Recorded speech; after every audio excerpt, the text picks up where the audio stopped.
আন্তাকিয়া একটি প্রাচীন জনপদ। বেশিরভাগ তাফসিরকারক এই শহরের কথাই বলেন। আল্লাহ তার অপার দয়ায় সেই শহরে প্রথমে 2 জন দূত পাঠালেন। মানুষজন তাদের কথা শুনল না, প্রত্যাখ্যান করল। তখন আল্লাহ আরও করুণা দেখিয়ে তৃতীয় আরেকজনকে পাঠালেন। লক্ষ্য করুন, আল্লাহ তৎক্ষণাৎ শাস্তি দেননি, তিনি একের পর এক সুযোগ দিয়েছেন। এটাই তার রহমতের ধরন। কিন্তু সেই জনপদের মানুষগুলো কি বলল? তারা বলল, তোমরা তো আমাদের মতোই সাধারণ মানুষ, তোমরা খাও, ঘুমাও, তাহলে তোমরা কিভাবে আল্লাহর পক্ষ থেকে আসতে পারো?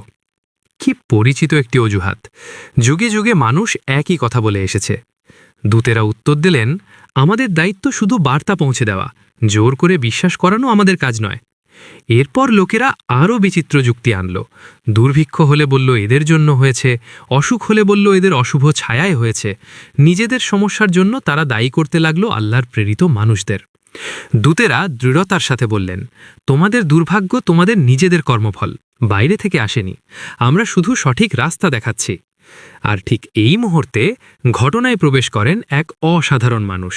তাফসিরকারকদের অনেকেই তার নাম বলেন হাবিব আন-নাজ্জার। তিনি শহরের একদম প্রান্তসীমা থেকে দৌড়ে আসেন। লক্ষ্য করুন, একেবারে দূরের প্রান্ত থেকে। এটি একটি গভীর ইঙ্গিত বহন করে। অনেক সময় সত্যের গ্রহণযোগ্যতা ক্ষমতার কেন্দ্রে থাকে না, সত্য ছড়িয়ে পড়ে সহজ সরল মানুষদের মাঝে। তার যুক্তি ছিল অত্যন্ত জোরালো। তিনি বললেন, এই মানুষগুলো তোমাদের কাছে কোনো অর্থ চায় না, কোনো দুনিয়াবী স্বার্থ নেই তাদের। যে ব্যক্তি তোমার কাছ থেকে কিছুই আশা করে না, সে কেন মিথ্যা কথা বলবে? কি শক্তিশালী যুক্তি!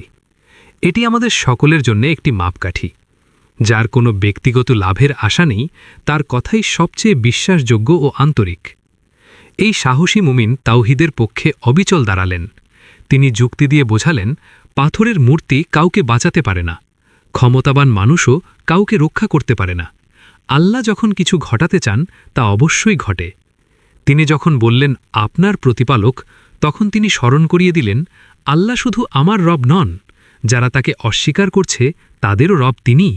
তিনি দেখলেন আল্লাহর দূতদের হুমকি দেওয়া হচ্ছে, আক্রমণের ভয় দেখানো হচ্ছে।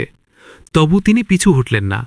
তার বার্তা ছিল পরিষ্কার, আল্লাহর অনুমতি ছাড়া তোমরা আমাদের একটি চুলও বাঁকা করতে পারবে না।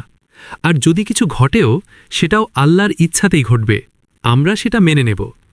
এই সমর্পণ, এই ভরসা, এটি আমাদের মনে করিয়ে দেয় ইব্রাহিম আলাইহিসসালামের কথা, যিনি পরিপূর্ণ তাওয়াক্কুলের সাথে আগুনে নিক্ষিপ্ত হওয়াকে গ্রহণ করেছিলেন।